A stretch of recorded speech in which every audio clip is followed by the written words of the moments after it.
First of all, thank you very much indeed to Robin and to Lisa for inviting me to contribute to the series Lessons from the Past for the Future. Much appreciated. And thanks too to Robin and Lisa for raising and setting the challenge of giving new relevance to archaeologists and archaeological endeavour. Rising to this challenge has a little bit of an uneasy feel to it. For many of us, it's outside our field and laboratory comfort zones, but yet this task is vital because archaeology has important and significant things to say about these contemporary issues that Robin and Lisa have raised. These are debates we must engage with. We have important things to say as archaeologists. The case study I'm going to consider is that of the Norse Greenland community, settled in southern and western Greenland between approximately AD 985 and AD 1450, after which the community had disappeared.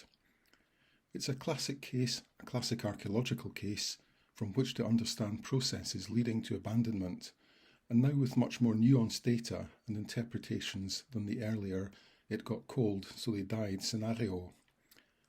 These new interpretations are the result of more than a decade of ongoing interdisciplinary research involving many people, and it is this body of work that I'm drawing on. I'll set out the successful settlement process, the destabilising climate change that the Norse communities had to face, and the maladaptations to these climate changes before drawing lessons from the past for the future. The traditional origins of settlement in Greenland lie in the Icelandic sagas, with the outlawed Eric the Red leaving Iceland, bringing others with him and starting a successful and honoured new life in Greenland. Even though this story certainly happened, recent work published in a series of papers has indicated another reality that was much more prosaic, with initial settlement driven by hunters seeking new sources of walrus ivory for trade, replacing the hunted-out Icelandic walrus. This new evidence and interpretation highlights that Greenland was connected, it was known, and it was valued for its high-value, low-bulk resources in the emerging medieval world. That said, the Norse were nothing if not farmers, and the new arrivals set about shaping the landscape to accommodate and support livestock and milk production in a way that they had done throughout the North Atlantic. The elements of this landscape, as indicated in the schematic diagram, included the farmstead, where people stayed, and livestock overwintered, the cattle and byres, the sheep and sheep houses, the home field, heavily manured and in some cases irrigated for high-quality fodder production, although in Greenland there was rarely a boundary wall as indicated in the diagram. Wet meadows give another high-bulk fodder source, the outfields, which would have been used as outdoor grazing in autumn and early winter, summer grazing in upland rangeland areas that were common land but regulated, and sheilings in the rangelands but attached to individual farms for summer grazing of milking livestock, as well as in some locations for the gathering of fodder. As well as livestock and milk production, terrestrial and marine hunting was also a significant dietary element. Although locationally varying with different sites, this is evidenced in the zooarchaeology from sites across the eastern and western settlement. Reindeer hunting would have taken place in the summer, with seal hunting, often from ice, in the winter, with both a distinctive part of the labour year. And export trade with Norway and continental Europe was also significant. Export of the already mentioned walrus ivory, as well as skins, with import of grain and other staples.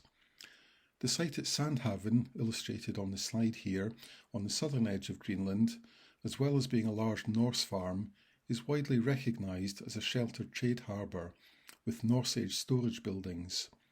It was the location where break of bulk took place for onward travel up the different fjords, and a gathering place for export goods.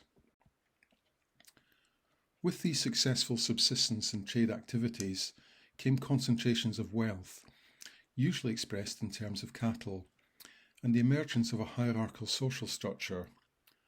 Church manor sites were at the pinnacle of this hierarchy, best exemplified by the Norse cathedral, bishop's residence and farm site at Garðar, with its byres for, and I quote, 100 head of cattle.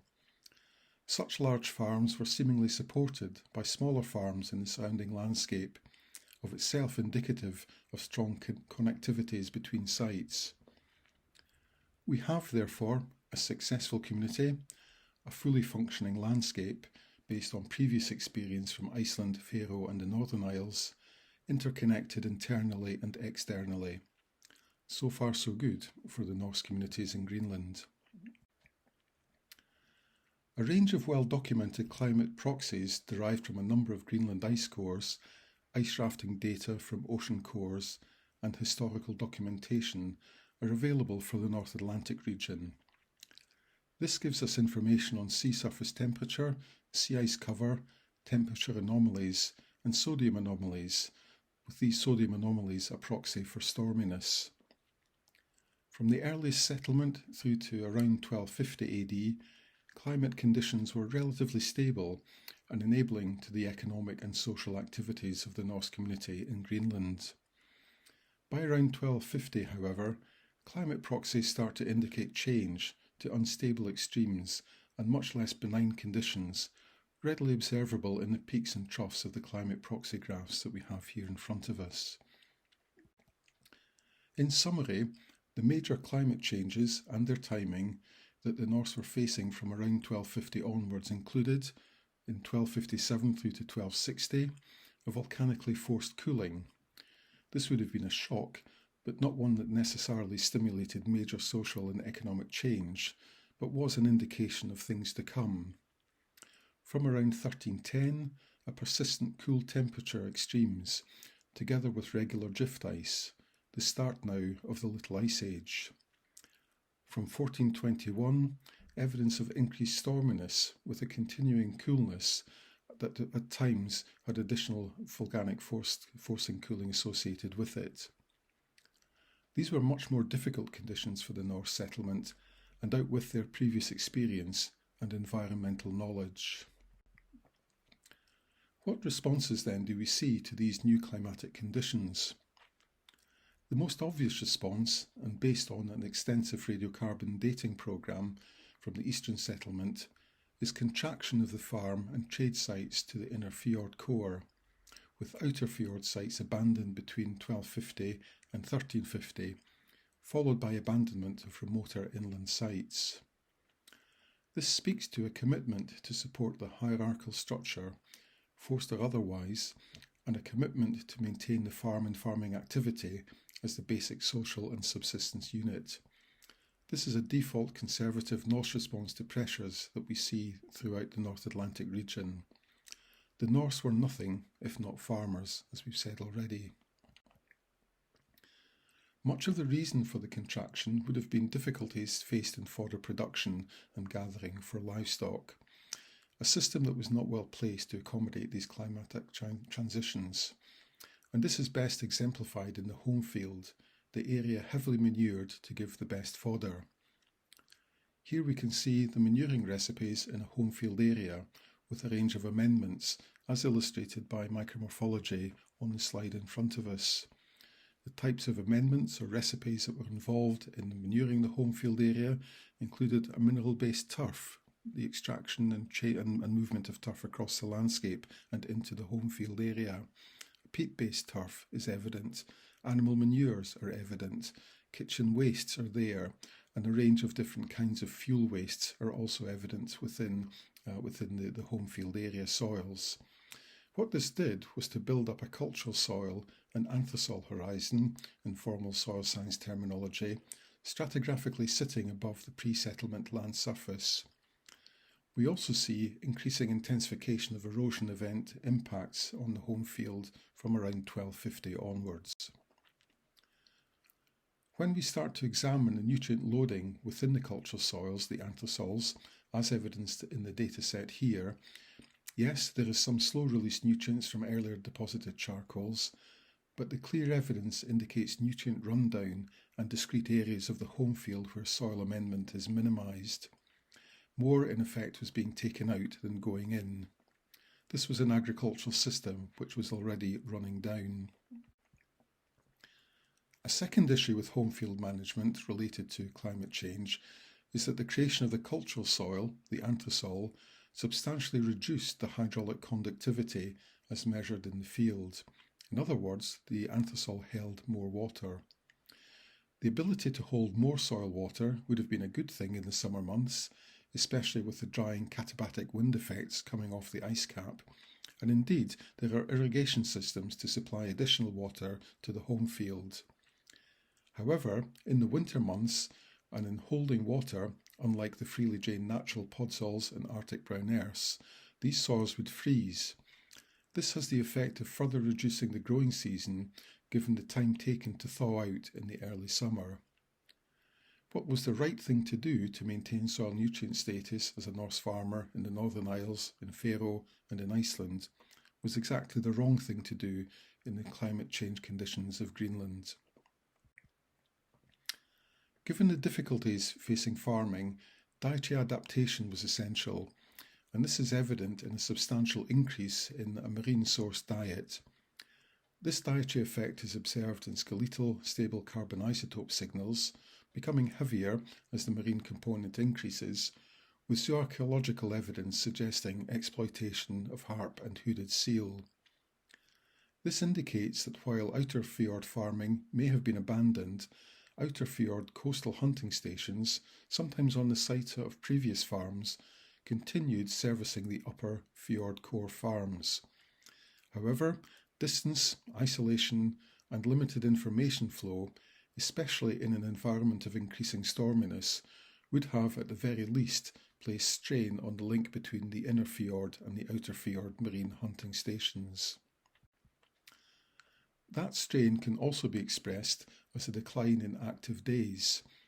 The diagram shows here a labour intensity required in different activity zones of the Norse land and seascapes at different times of the year.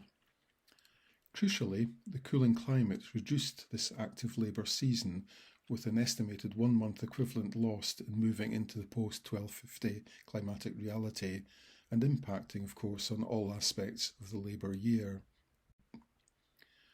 What we have then is a population trapped by their commitment to a hierarchical structure, loss of trade options, and a collective memory of what had become a maladaptive agricultural system.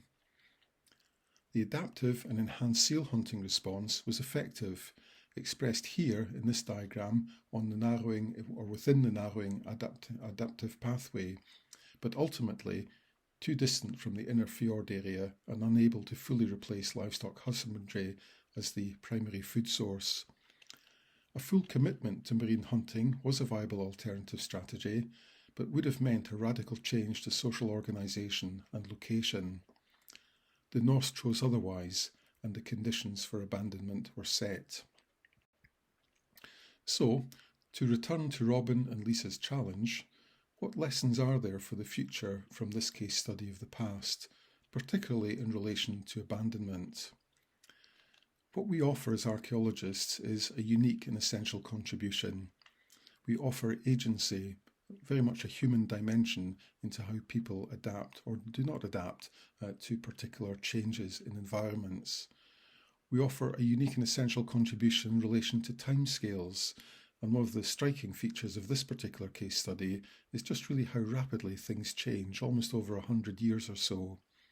And we can also offer completed experiments, as in the case of the Norse Greenlanders. We know what happened to them, they disappeared, and we can begin to work through the reasons for that disappearance.